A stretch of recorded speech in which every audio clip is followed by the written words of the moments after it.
Hello बच्चों, कैसे हैं आप सब? आप सबकी पढ़ाई बच्चों अच्छी चल रही होगी। हम जो डी ट्रिपल एस पी में हमने जो 9th क्लास के मतलब 2 चैप्टर हम कर चुके हैं। आज हम तीसरा चैप्टर करेंगे 9th क्लास का। उसमें चैप्टर कौन सा है अपना? ये एटम एंड मॉलिक्यूल है। ठीक है, जो भी इम्पोर्टेंट जो चीज़ें होंगी एनसीईआरटी में और जितना इम्पोर्टेंट टॉपिक जो हमारे लिए होंगे वो सारे हम इसमें करेंगे। ठीक है, एटम एंड मॉलिक्यूल। अब देखो यहाँ पे जो सारी चीज़ें इंपॉर्टेंट है मैंने पहले अंडरलाइन कर दी हैं। अब सब जानते हैं कि भाई सबसे पहले जो एटम है, जो इंडियन क्या थे बच्चे, फिलोसफर थे, उन्होंने बताया था कि भाई जो हमारे पास एटम होता है, जो परमाणु होता है, वो क्या चीज़ होती है। जो महर्षि क्या थे, कनद थे, उन्होंने इस चीज़ को बताया था कि सबसे स्मॉलेस्ट पार्टिकल जो होता है उसको आप क्या बोलते हैं? परमाणु। ठीक है, फिर बात जो हुई कि जो स्मॉलेस्ट पार्टिकल के बाद जो बात कर रहे थे, एक इंडियन फिलोसफर और थे, अकुदा कत्यायमा उनका नाम था। ठीक है, उन्होंने बताया था मॉलिक्यूल के बारे में बच्चों। किसके बारे में? जैसे ये यहाँ पे लिखा हुआ है, इंडियन फिलोसफर थे, elaborate the doctrine and said that these particle normally exist in a combined form. कि अब जो एटम है वो कंबाइंड फॉर्म में भी आपको मिलेंगे, जिसको आप क्या बोल देते हैं? मॉलिक्यूल। और जो अलग अलग क्या बनाएंगे बच्चे? अलग अलग स्टेट ऑफ मैटर बनाएंगे, तब वो कंबाइंड होते हैं। मतलब सॉलिड हो सकता है, फिर वो अपना लिक्विड स्टेट बना सकता है या गैसियस स्टेट बना सकता है। ठीक है, इतनी बात समझ में आ गई।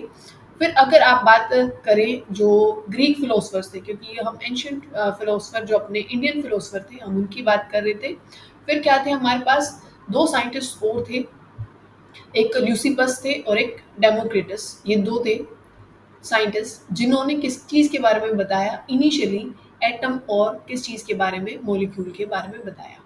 जो साइंटिस्ट थे डेमोक्रिटस, इन्होंने बताया कि एक पार्टिकल है जो क्या है, जिसको आप ब्रेक डाउन नहीं कर सकते हैं, जो इंडिविजुअल मतलब जो होता है, जिसको आप एटम कहते हैं। ठीक है, और ये सिर्फ कोई बच्चे कोई प्रैक्टिकल नहीं किया गया था, ये सिर्फ एक फिलोसफी के बेस पे था और कोई वैलिडेशन आपके पास इस चीज़ की नहीं थी, कोई एक्सपेरिमेंटल डाटा हमारे पास नहीं था। उन्होंने सिर्फ आपको बताया कि भाई ऐसी चीज़ें होती हैं।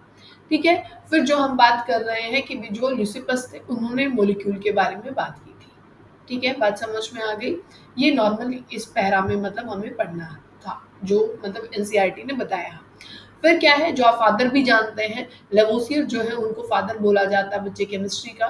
ठीक है, और जिन्होंने पहला जो अपने पास क्या है, जो पहला हमारे पास जो लो है, जिसको दो जो केमिकल कॉम्बिनेशन जो हमारे पास ना है, वो किसने? जो लेवोसियर थे, उन्होंने हमें एक्सप्लेन किए थे। ठीक है, जिसको आप क्या बोलते हो? Law of chemical combination. कि भाई कैसे चीज़ें, जिसमें आप पहला लो पढ़ेंगे कि अपना कि मास क्रिएट नहीं किया जा सकता, neither be created nor be destroyed. ये पहली चीज़ थी। ठीक है, फिर और भी क्योंकि आएंगे, कांस्टेंट प्रोपोर्शन बाय मास वाला भी आएगा। तो ये सारी चीज़ें जो लेवोसियर थे उन्होंने बताई हमें। ठीक है, फिर जो अब जो एक्सपेरिमेंटेशन थी इन केमिकल, जो आपके पास जो लॉज थे, वो किसने दी थी? जो लेवोसियर थे और क्या थे? जो प्राउस्ट थे। ठीक है, ये दो साइंटिस्ट हैं, लेवोसियर और प्राउस्ट। ये दो साइंटिस्ट ने एक्सपेरिमेंटल फॉर्म में हमें लॉ ऑफ जो केमिकल जो हमारे पास लॉज हैं उनके बारे में बताया। ठीक है ना? Law of conservation of mass, Sidhi Sidhi definition है कि जो मास है उसको ना तो आप क्या कर सकते हैं? क्रिएट कर सकते हैं, ना ही आप उसको खत्म कर सकते हैं, neither be created nor be destroyed. फिर हमें एक्टिविटी 3.1 में ये एग्जाम्पल कुछ दिए गए हैं बच्चे। क्या दिया गया है कि क्या आपके पास कॉपर सल्फेट है और सोडियम कार्बोनेट है। मतलब वो कह रहा है कि आपके पास कॉपर सल्फेट यहाँ पे है और प्लस में आपके पास क्या है? कैल्शियम आपके पास कार्बोनेट है, sodium carbonate, sorry, sodium carbonate Na2CO3 ये आपके पास है। ठीक है, और भी दे रखे हैं, बैरियम क्लोराइड दे रखा है, सोडियम सल्फेट दे रखा है, लेड नाइट्रेट दे रखा है और सोडियम क्लोराइड दे रखा है। आपको नॉर्मल क्या करना है बच्चे? इन्होंने कहा कि भाई 5% ना आप सॉल्यूशन ले लीजिए और इसकी रिएक्शन कर लीजिए। ठीक है, जैसे इसने इस फ्लास्क में दिखा रखा है। पहले तो उन्होंने क्या किया, जैसे हमने पहले एक्सपेरिमेंट, जैसे ये इन्होंने एक्सपेरिमेंट लिया है, पहले तो क्या किया, ये सॉल्यूशन यहाँ पे ले लिया, सॉल्यूशन ले लिया और एक को एक टेस्ट ट्यूब में यहाँ बांध के रख दिया है। ठीक है, ये कंडीशन उन्होंने ली पहले केस में। क्या लिया, जैसे हमने कॉपर सल्फेट सॉल्यूशन ले लिया है और जो वाई सॉल्यूशन है Na2CO3 है, तो हमने एक्स सॉल्यूशन को तो इसमें रख लिया है हमने, जो ये ट्यूब है इसमें, और जो वाई वाला है उसको हमने जो फ्लास्क है अपना कॉनिकल जो फ्लास्क है उसमें हमने यहाँ पे रख लिया है। ठीक है, फ्लास्क में हमने डाल दिया। इतनी बात समझ में आ गई ना? फिर वो क्या कह रहा है कि भाई देखो क्या कोई चेंज आने वाला है, क्या कोई ऐसे अगर हम रिएक्टेंट्स को रख रहे हैं तो क्या कोई मास इंक्रीज हो जाएगा या डिक्रीज हो जाएगा, नहीं, क्योंकि कोई केमिकल रिएक्शन नहीं हुई है। ठीक है, पर जैसे ही आप क्या कर देते हो, इसको थोड़ा सा टिल्ट कर देते हो, तो इसमें जो इस टेस्ट ट्यूब में जो सॉल्यूशन है वो सारा फ्लास्क में चला जाएगा, तो रिएक्शन होगी। तो उन्होंने कहा क्या फिर अब जैसे आपने ये रिएक्शन अगर आप कर देते हो कि CuSO4 है प्लस में Na2 CO3 आपके पास है, तो आप क्या बना देंगे यहाँ पे, आप ये लिख देंगे कि भाई आपके पास जो कॉपर है उसका तो आप क्या बना देंगे कार्बोनेट, और जो सोडियम है उसका क्या बन जाएगा सल्फेट, मतलब कि Na2SO4 आप बना देंगे। और प्लस में अगर आप ये रिएक्शन कर रहे हैं तो यहाँ पे आप क्या लिख देंगे, आपके पास आ जाएगा कॉपर और यहाँ पे CO3। ठीक है ना। तो क्या वो कह रहा है कि भाई क्या कोई नया मास यहाँ पे क्रिएट हुआ। आप टोटल एग्जांपल के तौर पे अगर आप ये माने कि भाई इन दोनों का मिला के अगर 100 मास था, तो ये तो नहीं है कि प्रोडक्ट बनने के बाद जैसे इन रिएक्टेंट का 100 मास था, तो ये नहीं होगा कि प्रोडक्ट बनने के बाद इनका मास 120 हो जाए, नहीं, ऐसा नहीं होगा। तो यही तो है कि मास ना तो क्या है बनाया जा सकता है, ना तो उसको डिस्ट्रॉय किया जा सकता है, जितना था उतना ही रहेगा। पर हाँ, इसी कुछ लिमिटेशंस ये है कि बच्चों हो सकता है कुछ एनर्जी के फॉर्म में रिलीज हो जाता है, कुछ गैसियस फॉर्म में बाहर चला जाता है, तो कुछ चीज़ें अगर मतलब आपके पास प्रॉपर जो टोटल पर एनर्जी का सारी चीज़ों का अगर आप सम लेते हैं तो वो कंप्लीटली मतलब ये रूल फॉलो हो जाता है। ठीक है ना, बात समझ में आ गई। तो सिंपल बात यहाँ पे हमसे पूछी गई थी। अब ये इसकी डेफिनेशन यहाँ पे लिखी गई है law of conservation of mass की। ठीक है, एक मिनट। अब देखो, law of conservation of mass states that the mass can neither be created और नॉट बी डिस्ट्रॉयड। ठीक है, तो ये किसका था, law of conservation of mass का। फिर क्या है, law of constant proportion by mass. अब इस चीज को ध्यान से समझना बच्चे, और ये किसने दिया था ये लॉ, आपको ये ध्यान रखना है, साइंटिस्ट का नाम आपको ध्यान रखना है, प्राउस जो थे उन्होंने लॉ ऑफ कांस्टेंट प्रोपोर्शन जो था लॉ वो उन्होंने दिया। अब ध्यान से समझिएगा क्या है इसमें। कांस्टेंट प्रोपोर्शन का मतलब देखिए, कांस्टेंट मतलब कि कोई चीज स्थिर है, कोई बदल नहीं रही है, प्रोपोर्शन मतलब किसी चीज का हिस्सा। आप अगर पानी बना रहे हैं तो अगर आप ये देखें कि पानी के अगर दो मास है, ठीक है ना, मास मतलब क्योंकि एक यूनिट मास आप एक हाइड्रोजन का मान रहे हैं, दो लिए गए हैं, तो इसका 2 यूनिट मास है। और ऑक्सीजन का यहाँ पे मास कितना है बच्चे, ऑक्सीजन का आपको सबको मास पता ही है कि ऑक्सीजन का हमारे पास मास कितना होता है, यहाँ पे 16 होता है। अगर आप यहाँ पे इसके सिंपल रेशियो में अगर आप कर लेते हैं तो ये कितना हो जाएगा, यहाँ पे ये 1:8 में आ जाएगा। तो वो कह रहा है कि कांस्टेंट प्रोपोर्शन की तब भी आप कोई कंपाउंड फॉर्म करते हो, कोई भी कंपाउंड अगर बनता है तो वहां पे जो एलिमेंट प्रेजेंट होते हैं वो अपने एक डेफिनेट प्रोपोर्शन में प्रेजेंट होते हैं, और वो डेफिनेट प्रोपोर्शन उनके मास का होगा कि भाई अगर आप एक हिस्सा अगर हाइड्रोजन का डाल रहे हैं तो उससे 8 गुना आप क्या होगा वहां पे ऑक्सीजन प्रेजेंट होगा। इतनी बात समझ में आ रही है, तो यही है।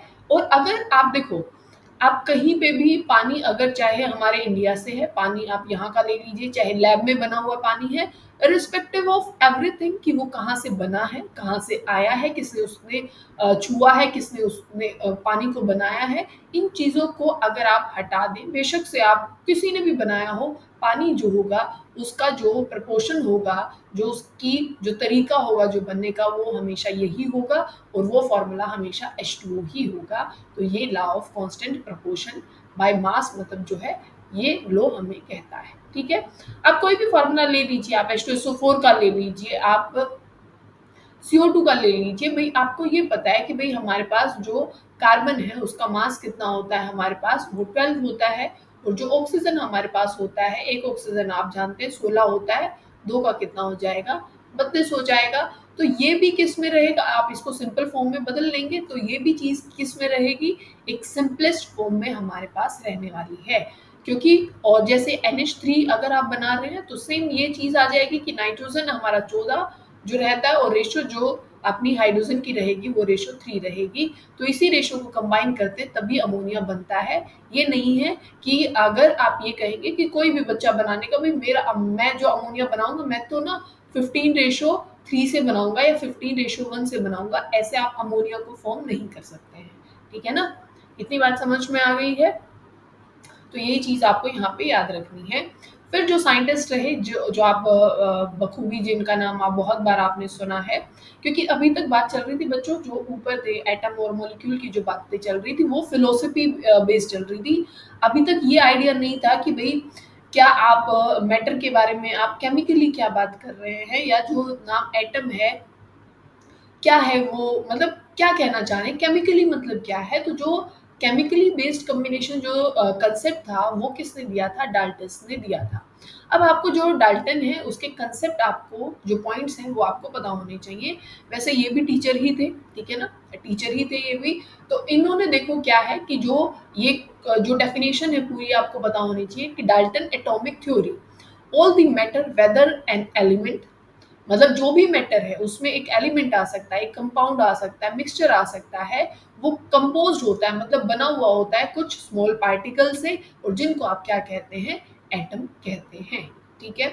उनकी थ्योरी के एक-एक पॉइंट आपको पता होने चाहिए, क्यों पता होने चाहिए? क्योंकि ये पूछ लिया जाता है कई बार इनमें से कौन-सा डाल्टन की थ्योरी में पॉइंट नहीं था, ठीक है ना? देखो अभी all matter is made up of tiny particles called atom ठीक है ये तो बताइए हमें कि भाई जो छोटे पार्टिकल्स होते हैं जो मैटर बनाते हैं उनका of a given element are identical in mass and chemical properties अगर आपके पास एक एलिमेंट है आपके पास ये पीस है और ये आयरन का है अब इसी पीस में बहुत सारे आयरन एटम आपके पास होंगे बच्चों बहुत सारे होंगे पर सभी तो आयरन एटम होंगे तो सबकी जो प्रॉपर्टीज होंगी वो और जो मास होगा वो सबका बराबर ही होगा क्योंकि सभी तो एटम किसके हैं आयरन के ही हैं तो ये चीज भी डाल्टन ने हमें बताई फिर क्या है कि डिफरेंट जो एलिमेंट के जो आपके पास एटम्स होंगे उनका मास अलग होगा उनकी केमिकल प्रॉपर्टीज क्या होंगी डिफरेंट होंगी ये भी बात करेक्ट है फिर क्या है कि भाई atom combine in a ratio of small wall number two form a compound कि एटम जो है वो एक फॉर्म में एक नंबर में क्या करते हैं एक दूसरे से कंबाइन करते हैं जिससे वो कंपाउंड फॉर्म करते हैं जैसे हमने भाई CO2 की बात की आप SO4 की बात कर सकते हैं फिर क्या है the relative number and kind of atoms are constant in a given compound ठीक है ना यही भी नॉर्मल बात है कि जो आपके पास जो एक कंपाउंड होता है उसमें जो एटम होंगे उनका कुछ कांस्टेंट नंबर रहता है ठीक है इतनी बात आपको सबको समझ में आ गई होगी तो इस वाले पैरा में आपको सिंपल इतना ही देखना था ठीक है फिर यहाँ पे सिंपल बात की गई है कि भाई जो हमारे पास एटम है वो बहुत छोटे होते हैं ये बार बार हमें बात करने की जरूरत नहीं है जो आपके पास मेन चीजें होंगी वो आपको पता होनी चाहिए फिर आपको ये पता होना चाहिए भाई 1 मीटर में 10⁻⁹ होते हैं और अगर आप क्या बोल रहे हैं कि भाई जो 1 बाय मतलब ये तो समझ सकते हैं ना 1/9 मीटर में 1 नैनोमीटर हो जाता है मतलब 10⁻⁹ 1 नैनोमीटर के बराबर होता है ठीक है ना यहाँ पे आप ये मीटर लिख सकते हैं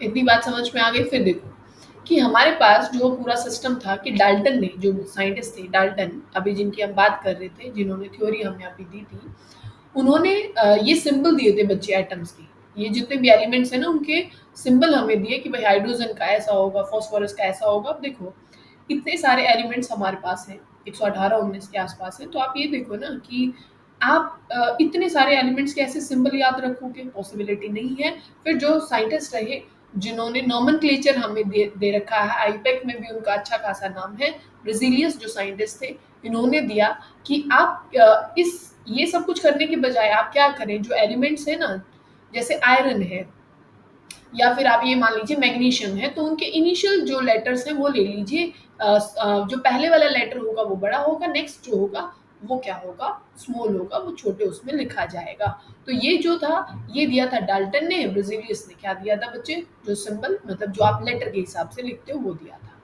ठीक है फिर देखो कुछ के नाम आपको याद रखने हैं कि भाई कुछ क्या है प्लेस के हिसाब से रखे गए जहां पे वो मिले हैं जैसे फॉर एग्जांपल जो कॉपर है वो सिप्रस जो है उसके नाम पे कॉपर का नाम रखा गया है ठीक है ना क्योंकि वो जगह है तो और किसके नाम पे कुछ कलर के बेसिस पे जैसे जो गोल्ड है उसका नाम जो रखा गया है क्योंकि उसका नाम येलो होता है ना तो उसी के बेस पे गोल्ड का नाम रखा गया है क्योंकि वो दिखने में येलो होता है ठीक है ना ये तो है नहीं कि गोल्ड भाई हमें किसी ने लिख के भेजा था कि देखो इसका नाम गोल्ड रखना और वो येलो है और इंग्लिश में जो गोल्ड है उसका मतलब येलो हो जाता है, तो इसी वजह से नाम गोल्ड रख दिया गया।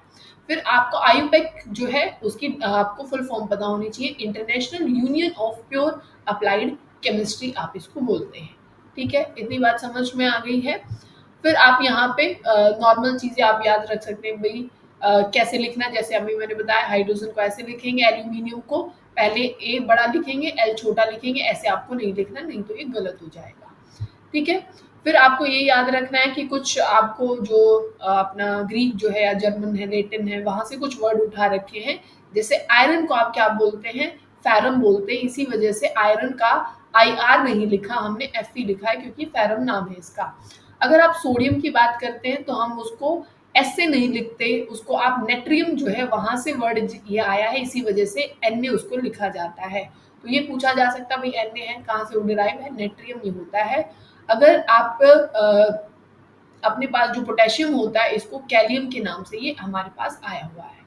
ठीक है, किसके नाम से, कैलियम के नाम से। अब देखो फिर हम कुछ एटॉमिक जो मासेस हैं बच्चे उसके बारे में आप पढ़ेंगे। जो एटॉमिक मास है बच्चे वो जनरली क्या था हमारे पास, एक छोटी सी बात यहाँ पे आपको ध्यान रखनी है कि जो कार्बन है, कार्बन का एक एटम है। ठीक है, आप या तो ये मान लीजिए जैसे हमारी एनसीईआरटी ने कैसे समझा रखा है कि भाई एक तरबूज जैसे आपके पास है, और जो हमारी केमिस्ट्री ने जो माना था वो कार्बन एटम को माना था, जैसे हम तरबूज मान रहे हैं। तो अगर मुझे एक यूनिट मास बनाना है कि भाई मैं कैसे यूनिट मास बनाऊं, यूनिट मतलब एक यूनिट मास किसको बोला जाएगा, जैसे भाई हम ये कह देते हैं भाई ये चीज 10 ग्राम है, 50 ग्राम है, 60 ग्राम है, तो आप 1 ग्राम किसको माना आपने, तभी तो उसका मल्टीपल निकाला होगा ना।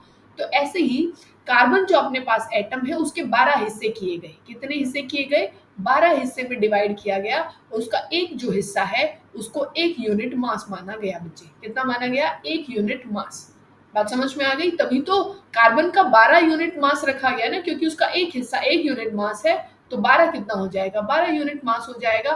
फिर उसके कंपैरिजन में आप और चीजों का मास भी निकालते हैं कि वो उससे कितना भारी है या उससे कितना हल्का है। इतनी बात समझ में आ गई आप सबको।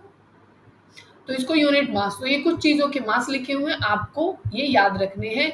जैसे आप जानते हैं एल्यूमिनियम का जो एटॉमिक मास होता है बच्चे वो 27 होता है, आर्गन का 40 होता है, और बोरोन का 11। कुछ इंपॉर्टेंट है वो मैं आपको बता देती हूँ कि कार्बन है 12 होता है, पर यहाँ से आप स्क्रीनशॉट लेके मतलब इस चीज को याद रखेंगे आप। क्लोरीन का 35.5 होता है, कोबाल्ट का अपने पास 59 होता है, और जो फ्लोरीन है वो 19 होता है, हाइड्रोजन सबका पता है 1 है। आयरन का आप ध्यान रखेंगे 56 होता है, और यहीं पे आप एक इस ऑक्सीजन का भी आप सबको पता होगा कि ऑक्सीजन जो अपने पास होता है वो 16 होता है, नाइट्रोजन 14 होता है, सिलिकॉन 28 होता है, पोटेशियम 39 है।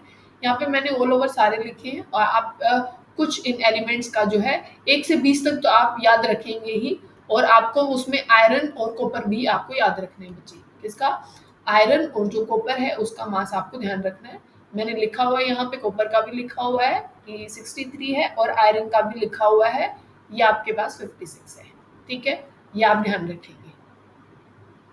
फिर हमारे पास जो चीजें इंपॉर्टेंट है, ये अभी अभी मैंने बता दिया कि 1/12 जो कार्बन एटम है उसके मास को 1 यूनिट मास माना गया था, और सारी चीजें मैंने ये यहाँ पे अंडरलाइन कर दी है जहाँ पे एनसीईआरटी ने बता रखी है, वैसे मैंने आपको समझा ही दिया है। ठीक है, बात समझ में आ गई ना आपको। ये तरबूज का एग्जाम्पल ले रखा है कि इसको यूनिट मास मान लिया गया, उसके कंपैरिजन में आप दूसरी चीजों का वेट करोगे। ठीक है, फिर मॉलिक्यूल देखो, मॉलिक्यूल की डेफिनेशन पढ़ो, ये कई बार ये ना क्वेश्चन पूछे जाते हैं कि भाई किस चीज को मॉलिक्यूल आप बोलने वाले हैं।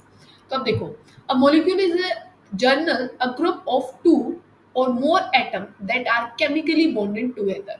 तो वो लिख देते हैं कि क्या जो मॉलिक्यूल होता है क्या वो फिजिकली बॉन्डेड होता है, नहीं, वो केमिकली बॉन्डेड होता है together, that is tightly held together by attractive force. किससे हेल्ड होता है, अट्रैक्टिव फोर्सेस है।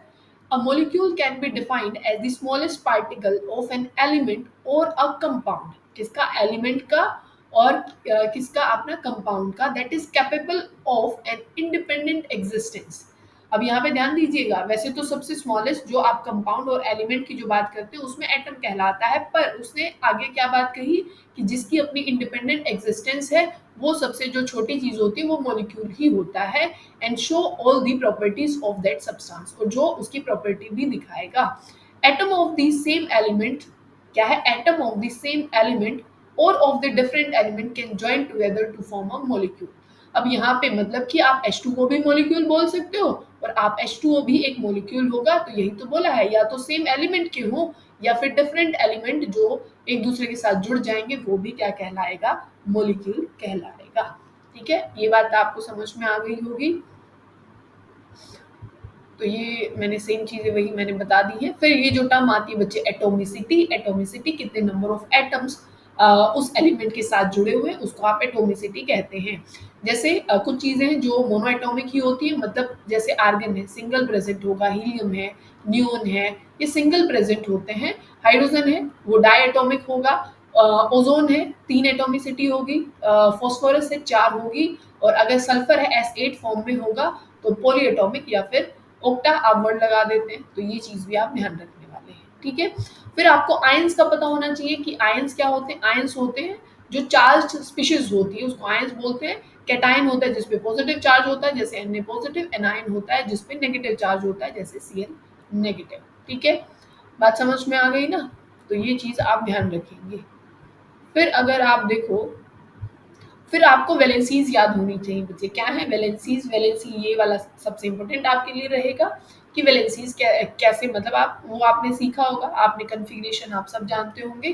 तो वैलेंसीज आपको यहाँ पे याद रखनी है। यहाँ पे सबसे पहले जिनकी 1+ होती है वैलेंसी, आपको सबको पता है ना कि कौन कितना इलेक्ट्रॉन्स डोनेट कर सकता है या कौन कितने इलेक्ट्रॉन्स क्या कर सकता है, गेन कर सकता है, वही वैलेंसी कहलाती है। टेंडेंसी लूज और gain electron is called valency. Sodium की अगर आप बात करते हैं तो एक पॉजिटिव होगा, पोटेशियम एक पॉजिटिव होगा, सिल्वर पे एक पॉजिटिव होगा, कॉपर एक पॉजिटिव होगा। सिल्वर अगर आप लिख के दिया जाएगा तो 2 पॉजिटिव भी होता है, कॉपर भी 2 पॉजिटिव में प्रेजेंट होता है। ठीक है ना, जैसे यहाँ पे लिखा गया है ये कॉपर। और आयरन 2 पॉजिटिव में होता है, 3 भी होता है। जिंक 2 पॉजिटिव ही रहेगा। कैल्शियम अपना 2 पॉजिटिव ही रहेगा। मैग्नीशियम हमेशा 2 पॉजिटिव रहता है। एल्यूमिनियम 3 पॉजिटिव है। हाइड्रोजन अपना एक पॉजिटिव है, नाम ध्यान रखेंगे। हाइड्रोजन एक पॉजिटिव वाला होता है। हाइड्राइड H नेगेटिव फॉर्म होती है।